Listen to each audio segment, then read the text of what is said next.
Təsvir olunmuş parabola hansı funksiyanın qrafikidir?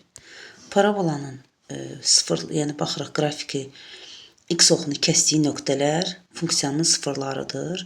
Yəni x1 -1-dir, x2 isə 5-ə bərabərdir.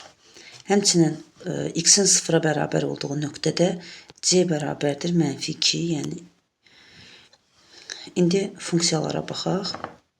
A müsbətdir, çünki qollar yuxarı paraboladır. Yəni y bərabərdir a vurulsun x çıx x1 vurulsun x çıx x2 şəklində olmalıdır.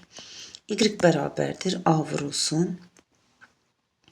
Bizdə x1 -1-dir, yəni x çıx -1 olacaq müsbət 1. Vurulsun x çıxılsın 5. Digər tərəfdən, əgər x-ə 0 desək, funksiyanın qiyməti -2-yə bərabər olacaq. Yəni -2 bərabərdir a vurulsun, x-in yerinə 0 yazsaq, 1 vur -5. Və buradan da a-nı tapsaq, a bərabərdir -2 bölünsün -5, yəni 0,4.